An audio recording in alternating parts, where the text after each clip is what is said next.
चीज है ये? कौन है मोहिनी और किसको लेकर आप लोग क्या कर रहे थे, क्या गुल खिला रहे थे? अच्छा, उस कॉल रिकॉर्डिंग में मनी मिराज और वनु द ग्रेट का शादी को लेकर जिक्र किया जा रहा है कि मनी मिराज और वनु द ग्रेट का पर्सनल रिलेशन है, इसलिए बेबी काजल को टीआरपी नहीं मिला या फिर बेबी काजल को लोग प्रेजेंट नहीं किए। क्या मनी मिराज और वनु द ग्रेट का कोई पर्सनल रिलेशन भी है? हीरोइन एक प्रोड्यूसर के लिए इतना मतलब एग्रेसिव दिख रही है, निगेटिव चीज फैला रही है, क्या वजह हो सकता है? क्या आपने फीस काट लिया? क्या आपने ड्रेस अच्छा नहीं दिया? क्या आपने अच्छा खाना नहीं दिया? क्या उनके रूम में पानी नहीं पहुंचवाए? तो ये सब अच्छा लुक नहीं दिए? ये सब ऐसा कुछ होगा अगर, तो किसी को दिक्कत नहीं होनी चाहिए। रील जोड़ी जो इतनी हिट है वो रियल जोड़ी बन जाएगी तो मुझे ज्यादा खुशी होगी। लेकिन इसमें मनु जी बोल रही हैं कि मनी जी जाते हैं भीगते हुए बारिश में मंगलसूत्र लाते हैं मेरे लिए। कॉल रिकॉर्डिंग का कोई आधार नहीं है ना, उसको आप हम लोग खारिज करते हैं। उस कॉल रिकॉर्डिंग से अपना कोई मतलब नहीं। बेबी काजल दिखेंगी, यस या नो? नहीं, बेबी काजल जी के लिए इस बार इसमें कोई रोल नहीं है ना। लेकिन पहला मूवी में लेकर आते हैं, सुपर हिट रहता है, ब्लास्ट रहता है, आखिर क्या वजह है कि काट दिए? ये वाली हमारी भाभी हेमा कश्यप क्या इस मूवी में दिखेंगी? राजीव शर्मा पैसा दिया आपको। वेलकम मूवी प्रॉफिट में रहा या फिर लॉस में रहा? कितना प्रॉफिट किए, कितना लॉस में गए? अगर कोई मोहिनी मिले तो मुझे बताइएगा, मैं खुद भी ढूंढ रहा हूँ कि मोहिनी है कौन, है ना। मैं तो ऐसा किसी मोहिनी को नहीं जानता, लेकिन मिले तो मुझे भी बताइएगा। बाकी मुझे नहीं पता, कुछ नहीं पता। मैं क्या बोल रहा हूँ, जिस मोहिनी की बात लोग कर रहे हैं मुझे वही नहीं पता कि कौन है, कहाँ है। तो और बाकी मैं उस कॉल रिकॉर्डिंग की क्या बात करूँ? कॉल रिकॉर्डिंग सुने हैं या नहीं सुने? पूरा सुना है मैंने, क्योंकि मुझे मेरे कई दोस्तों ने भेजा कि भाई इसमें नाम लिया जा रहा है तुम्हारा बकायदा। तो मैंने कहा भेजो जरा, सुनो क्या है। तो बहुत सारे दोस्तों ने भेजा है मुझे, यहाँ तक कि मैंने सुना, उसको बहुत अच्छे से सुना, है ना। अच्छा, क्या वजह है कि एक हीरोइन एक प्रोड्यूसर के लिए इतना मतलब एग्रेसिव दिख रही है, निगेटिव चीज फैला रही है, क्या वजह हो सकता है? क्या आपने फीस काट लिया? क्या आपने ड्रेस अच्छा नहीं दिया? क्या आपने अच्छा खाना नहीं दिया? क्या उनके रूम में पानी नहीं पहुंचवाए? तो ये सब अच्छा लुक नहीं दिए? ये सब करने से मतलब लोग अग्रेसिव हो जाएगा, ये सब छोटा चीज है, ये सब कोई बहुत बड़ा बात नहीं है। तो आखिर क्या रीजन है? कौन सा बड़ा रीजन हो सकता है? हर हीरोइन का या फिर हर एक्टर का एक चाहत रहता है कि मेरा जीवन का अगर कोई अच्छा चीज आ रहा है तो मैं उसे प्रमोट करूं, उसके बारे में अच्छे पॉजिटिव लेकर जाऊं, लेकिन हमेशा निगेटिव ही दिखते रहा शुरू दिन से लास्ट दिन तक। भैया ये क्या है, कुछ लोगों की मानसिकता ऐसी होती है कि जब हम अच्छे चीज़ का हिस्सा है तो उनको ना, आपने कभी मक्खी को देखा है? देखा है। वो मक्खी बिन करके घूमता रहता है, तो आपका खूबसूरत से पूरे इतना खूबसूरत शरीर भगवान ने दिया है ना, इस पे कहीं आके नहीं बैठेगा वो मक्खी। अगर घाव हो जाएगा ना तो उस घाव पे जाके बैठेगा। मक्खी की ये खासियत है। अब ये उसकी बेवकूफ़ी कह लीजिए आप, तो वो घाव पे जाके बैठेगा। तो कुछ लोग ऐसे ही हैं जिनको अच्छी चीज़ें नहीं दिखती, अच्छी चीज़ें नहीं पचती हैं, उनको वो खराब गंदा वही पसंद आता है। मैं इस पे ज्यादा नहीं बोलना चाहता। तो आपने गंदा किया तब ना वहां पर मक्खी बैठी। अरे क्या इल्जाम लगा रहे हैं आप? क्या गंदा किया मैंने? अरे मान लीजिए ये मेरा शरीर है, एक छोटा सा घाव हो गया तो मैंने उसे फोड़ा, उसको बड़ा किया, तब ना वो गंदा हुआ। नहीं, मैंने सिर्फ इतना किया कि मैंने मेरी फिल्म को बहुत प्यार से बनाया, उसको दर्शकों के बीच में लाने के लिए सारे एफर्ट्स लगाए, जो भी मुझे लगाना चाहिए था, जितने पैसे खर्च करने चाहिए थे मैंने किए, ठीक है। अब उसमें क्या है कि जिनको अपना क्रेडिट लेना था उनको लेना चाहिए था, जो न ले सके, अब क्या है ना, दर्शक है, दर्शक को जो पसंद आएगा उसी को प्यार देंगे, है ना। अब दर्शकों ने नकार दिया किसी को, तो अपना फ्रस्ट्रेशन मुझ पे उतारे, सिनेमा पे उतारे, तो ये कहाँ से सही है? एक सवाल बहुत तेजी से उड़ता है, हाइप भी बनता है कि मनी मिराज और वनु द ग्रेट का पर्सनल रिलेशन है, इसलिए बेबी काजल को टीआरपी नहीं मिला या फिर बेबी काजल को लोग प्रेजेंट नहीं किए। क्या ऐसा भी है? अभिमन्यु कुमार ने ऐसा भी कुछ किया क्या? बिल्कुल ऐसा नहीं होता है। एक सिनेमा का इकलौता मालिक मैं हूँ। एक निर्माता जो होता है वो सिनेमा का मालिक होता है, वो सिनेमा को बनाता है, उस सिनेमा को बेचता है, वो सारे राइट्स हमारे पास होते हैं। हम उस फिल्म को कैसे बनाएंगे, क्या बनाएंगे, वो सारा चीज़ मेरा होता है, प्रोड्यूसर का होता है। तो उसमें हम हीरो का, हीरोइन का, किसी का ज़्यादा नहीं सुनते, ऐसे फ्रेंडली कि चलो आपने कुछ बोला है मुझे समझ में आया तो कि नहीं तो नहीं। तो इसमें बिल्कुल मैंने कहीं से, हीरो ने नहीं बोला कि आप वनु द ग्रेट को प्रमोट करिए, है ना, या फिर मुझे कहीं से भी वनु द ग्रेट ने नहीं बोला कि आप मुझे मनी मिराज के साथ लॉन्च करिए, ऐसा बिल्कुल कहीं से नहीं था। वो मेरे मन में था, मेरी सिनेमा है, मुझे लगा कि ये बेस्ट है, एक जो हिट जोड़ी है। और आपने भी देखा होगा इससे पहले मनी मिराज और वनु द ग्रेट की जो जोड़ी है वो बहुत हिट जोड़ी है, तो दर्शक उसको देखना चाहते थे, हमने उसको दिखाया, और यही बात है। और ये बात किसी और को समझ में नहीं आया, तो अब इसमें अपन क्या कर सकते हैं भाई साहब। अच्छा, उस कॉल रिकॉर्डिंग में मनी मिराज और वनु द ग्रेट का शादी को लेकर जिक्र किया जा रहा है, जाति सूचक शब्द का भी प्रयोग किया जा रहा है कि लव जिहाद हो जाएगा, या फिर बहुत सारे ऐसे शब्द हैं जो कि मैं नहीं बोलना चाहूँगा क्योंकि वो कम्युनिटी गाइडलाइंस का खिलाफ है, मैं नहीं बोल सकता। बहुत सारे ऐसे शब्द हैं जिस उसमें दर्शाया भी गया है। क्या मनी मिराज और वनु द ग्रेट का कोई पर्सनल रिलेशन भी है? फिल्म के दौरान कुछ दिखा? 2 दिन की शूटिंग थी मनु द ग्रेट की, वो आई अपना शूटिंग की, है ना, और चली गई। फिर उसके बाद हम प्रमोशन में जब बुलाए उनको, वो आए, अपना प्रमोशन की, हमारे साथ घूमी। उनका अपना कमरा था, मेरा जी का अपना कमरा था, मेरा अपना कमरा था, सब अपने अपने कमरे में आराम करते थे। फिर सुबह उठते थे, तैयार होकर प्रमोशन करने जाते थे।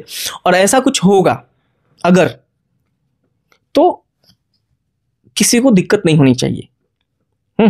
दूसरा कि मनी मिराज का और वनु द ग्रेट का कोई रिलेशन है, तो इससे मुझे कोई मतलब ना मुझे कोई प्रॉब्लम है। अगर ऐसा होता तो मुझे ज़्यादा खुशी होगी।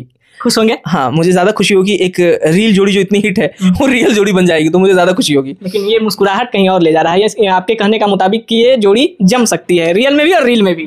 देखिए मैं क्या कह रहा हूँ, जो दर्शकों ने नहीं कटिए नहीं, प्लीज कटिए मत। इस चीज को आप बोलिए कि हाँ ये ठीक है, अच्छी चीजों को प्रमोट कीजिए। मैं वही कह रहा हूँ कि मेरा दर्शक मतलब वही सबके अन्नदाता है। उन्होंने जिस जोड़ी पे मोड़ लगा दिया वो तो हिट होना ही है। तो मैं तो चाहूंगा कि ऐसा होगा तो ज्यादा मजा आएगा मुझे, मैं तो ज्यादा हैप्पी होऊंगा, मैं ज्यादा खुश होऊंगा। यानी कि दर्शकों को अगर हम कह सकते हैं कि नहीं ये जोड़ी सच में सेट है, रील में भी और रियल में भी। ऐसा नहीं कह सकते आप, क्योंकि ये फिर आप काट रहे हैं इसका मतलब। मैंने ये कहा कि अगर ऐसा कुछ हो सच में तो मुझे बहुत ज्यादा खुशी होगी। अगर सच में ऐसा कुछ होता है, वनु द ग्रेट मनी मिराज की जोड़ी अगर जो रील जोड़ी है वो रियल जोड़ी हो जाए, तो मुझे ज्यादा खुशी होगी। जब हो जाएगी तब, अभी हुई नहीं बोल रहा। ऐसा होगा तो पूरे ढोल नगाड़े के साथ होगा। लेकिन पता तो चल रहा है कि जिसमें मनु जी बोल रही हैं कि मनी जी जाते हैं भीगते हुए बारिश में, मंगलसूत्र लाते हैं मेरे लिए। कॉल रिकॉर्डिंग का कोई आधार नहीं है ना, उसको आप हम लोग खारिज करते हैं। उस कॉल रिकॉर्डिंग से अपना कोई मतलब नहीं। बिल्कुल। हाँ, चलिए अब वेलकम टू की तरफ बढ़ते हैं। फिर से एक बार अभिमन्यु कुमार के प्रोडक्शन में, यानी कि अभिमन्यु कुमार ने एक बार फिर से निर्माता के रूप में और इस फिल्म को वेलकम टू को लेकर आ रहे हैं। कौन कौन है? लेखक बीरू ठाकुर जी हैं। इस फिल्म में इस बार किसको लेकर आ रहे हैं? इस फिल्म के डायरेक्टर हैं अपने रजनीश मिश्रा जी, जो कि बहुत अच्छे निर्देशक हैं और बहुत बड़े निर्देशक हैं। जो इस फिल्म को लिखा है बीरू ठाकुर जी ने लिखा है। बीरू ठाकुर बहुत बड़े राइटर हैं, उन्होंने इससे पहले बहुत सारी फिल्में लिखी हैं। और हीरो हमारे मनी मिराज जी हैं, हीरोइन वनु द ग्रेट हैं। और भी इसमें बहुत सारे सरप्राइज हैं हमारे दर्शकों के लिए, हम धीरे धीरे रिवील करेंगे। बेबी काजल दिखेंगी, यस या नो? नहीं, बेबी काजल जी के लिए इस बार इसमें कोई रोल नहीं है ना। लेकिन पहला मूवी में लेकर आते हैं, सुपर हिट रहता है, ब्लास्ट रहता है, आखिर क्या वजह है कि काट दिए? कोई वजह नहीं है, बस हमारी स्क्रिप्ट में उनके लिए कोई रोल नहीं है, तो हमने जो हमारे स्क्रिप्ट में फिट आ रहा है वो हम कर रहे हैं। यानी कि आपका फिल्म आपका मन। ये तो आप नहीं, ऐसा नहीं है, वो स्क्रिप्ट की डिमांड होती है। अगर मेरे स्क्रिप्ट में क्या बोलते हैं, एक सांप की जरूरत होगी तो मुझे सांप लाना पड़ेगा, है ना। तो स्क्रिप्ट की डिमांड होती है, हम उस पर काम करते हैं। आपके एक जिगरी दोस्त राजीव शर्मा, यानी कि होने वाली हमारी भाभी हेमा कश्यप, क्या इस मूवी में दिखेंगी? राजीव शर्मा पैसा दिया है आपको? नहीं, पैसा कोई नहीं दिए हैं, क्योंकि वो कैटेगरी दिखता है, वो चुलबुली अंदाज, वो नटखटी सी अंदाज दिखता है। तो हमको लगता है कि अगर मनी मिराज के मूवी में नटखटी कुछ रहे तो क्या हेमा कश्यप दिखेंगी? हाँ, बहुत सारे लोग हैं, हेमा जी भी हैं उसमें। और मैं वेलकम टू में हेमा जी हैं? नहीं, मैं आपको कह रहा हूँ बहुत सारे सरप्राइजेज। नहीं, इसका पहले खुलासा कीजिए, हेमा जी हैं वेलकम टू में? वो मेरा क्या मैं बोलता हूँ कि सिनेमा में बहुत कुछ सरप्राइज होता है। नहीं, ये सरप्राइज खोल दीजिए प्लीज, क्योंकि एक प्रोड्यूसर अगर बोल दिया कि हाँ है तो 100% है। बिल्कुल, स्क्रिप्ट की डिमांड जो भी है हम उसको पूरी करने की पूरी कोशिश करेंगे, है ना। और हेमा जी भी हैं और भी बहुत सारे लोग हैं, यानी कि बहुत सारे लोग उसमें नए भी दिख सकते हैं। हाँ, नए चेहरे भी हैं बहुत सारे, और पुराने चेहरे भी बहुत सारे हैं। तो क्या वेलकम टू शूटिंग के लिए तैयार है, शूट हो रहा है, या फिर कब से शुरुआत होगा? वेलकम टू का स्क्रिप्ट का काम कंप्लीट हो चुका है, गाने बहुत प्यारे बन चुके हैं, है ना। अब लोकेशन हम लोग देख के आ चुके हैं, हम लोग बहुत जल्द उसकी शूटिंग पे जाने वाले हैं। ड्रेस बन रहे हैं, मतलब प्री प्रोडक्शन का काम हमारा चल रहा है, जो कि ऑलमोस्ट कंप्लीट होने वाला है। अब हम लोग नेक्स्ट स्टेप हमारा शूटिंग पे जाने वाले हैं। बस एक लास्ट सवाल, वेलकम मूवी प्रॉफिट में रहा या फिर लॉस में रहा? कितना प्रॉफिट किए, कितना लॉस में गए? हम इसलिए ये सवाल कर रहे हैं क्योंकि भोजपुरी सिनेमा को लोग उंगली दिखाते हैं, कहते हैं कि ये एक सप्ताह के अंदर उतर जाता है, फिर से कभी चढ़ने को नाम नहीं लेता है। लेकिन आपकी मूवी लगातार 3 सप्ताह 4 सप्ताह तक सिनेमा हॉल पर कब्जा किया हुआ रहा, उसके बाद यूट्यूब पर आया तो धमाल मचाया। ये दर्शकों का प्यार है कि वेलकम फिल्म जो है री रिलीज की गई थी। भोजपुरी सच्चाई है कि भोजपुरी फिल्में बहुत उससे दर्शक हट गए थे, टूट गए थे, लेकिन अभी वेलकम फिल्म को जो प्यार मिला है, वेलकम वापस से री रिलीज हुई थी, मतलब 2 सप्ताह कंटिन्यू चली। पहले सप्ताह में 19 सिनेमा हॉल मिला, अगले सप्ताह में 53 सिनेमा हॉल हो गया। उसके बाद जब पुष्पा फिल्म आई थी तो बहुत सारे सिनेमा हॉल से हटा था फिल्म, क्योंकि पुष्पा का बहुत बड़ा हाइप था। तो जब पुष्पा आई तो हटा, लेकिन फिर तीसरे सप्ताह के बाद, पुष्पा 3 सप्ताह चली, उसके फिर तीसरे सप्ताह के बाद चौथे सप्ताह में हमारी फिल्म वेलकम जो है कई सिनेमा हॉल में री रिलीज़ की गई फिर से, यहाँ तक कि पंजाब में वापस री रिलीज़ की गई। इतने बड़े पैमाने पे हिट हुआ था सिनेमा। अभी भी बॉम्बे में चल रही है फिल्म, और अभी भी आगरा में लगी हुई है फिल्म, और भी जगह पे री रिलीज़ अभी हो रहा है। तो यूट्यूब पे आने के बाद भी, यूट्यूब पे भी आया, यूट्यूब पे लगभग 5 करोड़ लोगों ने देखा है फिल्म को।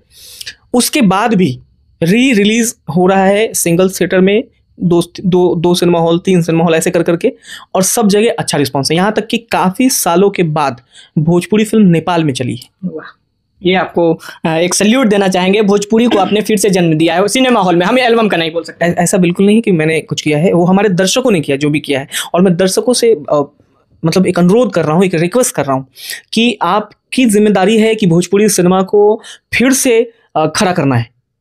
कितना करोड़ कमाई की में बता दीजिए, प्लीज बताइए। इसलिए बताइए कि जो लोग भोजपुरी को गाली दे रहे हैं, उंगली दिखा रहे हैं, उनके लिए एक सबक होगा कि नया लड़का को लेकर आए, मुर्गा काटने वाला लड़का को लेकर आए, ऐसे गाली देने वाले लड़का को लेकर आए, लेकिन एज ए हीरो टॉप 10 में लेकर चले गए। नहीं, आप ऐसा मत बोलिए, है ना। ऐसा हम नहीं बोल रहे हैं, हमारे दर्शक बोल रहे हैं। ये हम कैसे बोल सकते हैं? हम कौन होते हैं बोलने वाले? बिल्कुल, क्या होता है ना कि एक समय में हर आदमी का अपना जीवन यापन करने का एक जो भी माध्यम होता है वो अपना करता है, लेकिन फिर धीरे धीरे चीज़ों में जब बदलाव आता है, अब क्या है, एक चाय बेचने वाला प्रधानमंत्री बन सकता है ना। यही तो हमारे देश की खूबसूरती है कि मतलब यहाँ कुछ भी हो सकता है, यहाँ कुछ भी संभव है, सबको प्यार मिलता है ना, सबको प्यार मिलता है। तो एक चाय बेचने वाला प्रधानमंत्री बन सकता है ना। तो एक हमारा कितने करोड़ में प्रॉफिट, प्लीज बताइए, रिक्वेस्ट है। आप इतना ही जान लीजिए कि पिछले 7 साल में सिनेमा हॉल से जो पैसा वेलकम ने कमाया है वो किसी और फिल्म ने नहीं कमाया। कितना % प्रॉफिट? अगर 50 लाख लगाए या फिर 1 करोड़ लगाए तो उसका कितना % आपने प्रॉफिट कमाया? अब क्या चाहते हैं कि इनकम टैक्स वाले मेरे घर आए? नहीं, इनकम टैक्स वाले नहीं, वो भोजपुरी के तमाम जो लोग कहते हैं कि सिर्फ चड्डी जंगिया और ब्रेस्ट चलता है, हमारे भोजपुरी में अंग प्रदर्शन चलता है, उनके लिए ये सबक के लिए मैं ये आज रिकॉर्ड करना चाहता हूँ। नहीं, ऐसा नहीं है। मैं जो भी लोग ऐसा सोचते हैं, मैं उन सभी भाइयों को बता देता हूँ कि आज के दौर में सबसे ज़्यादा यू और यूए सर्टिफिकेट हमारी भोजपुरी फिल्म इंडस्ट्री को ही मिल रही है। भोजपुरी में जो फिल्में बन रही हैं उन फिल्मों को ही यू और यूए मिल रही है, ए नहीं मिल रही है ना। तो इससे ही समझ में आता है कि हमारी फिल्में कितनी संजोई गई हैं, कितने प्यार से, और कितनी संस्कारी फिल्में बन रही हैं हमारी। तो ये घाघरा चोली सब बहुत पहले खत्म हो चुका है पहले से भी। हाँ, लेकिन बताइएगा नहीं कितना करोड़, परसेंटेज ही बता दीजिए। अरे ठीक है, 20%, 25%, 100%, 210%, कितना? अभी वेलकम 2 का कमाई हम जरूर बताएंगे मेरे दर्शकों को। चलते चलते क्या कुछ कहेंगे अपने श्रोता समाज के लिए, कोई संदेश प्यारा सा? मैं मेरे सभी दर्शकों को दिल से आभार व्यक्त कर रहा हूँ, दिल से धन्यवाद कर रहा हूँ कि आप लोगों ने वेलकम को बहुत प्यार दिया है, और उस प्यार के लिए मैं आप सबका आजीवन शुक्रगुजार रहूँगा।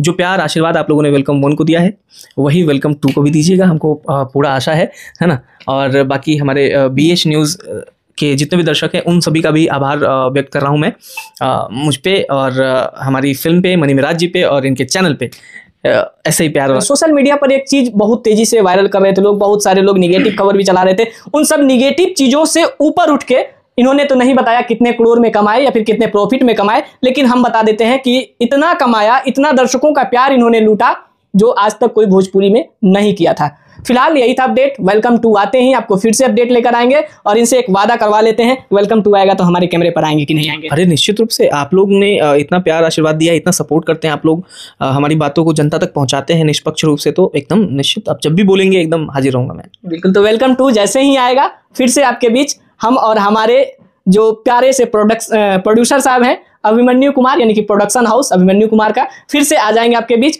और ये इंटरव्यू आप लोगों को कैसा लगा, अपना प्यारा सा कमेंट जरूर कीजिएगा। फिर मिलते हैं एक और अपडेट के साथ, तब तक के लिए जय हिंद।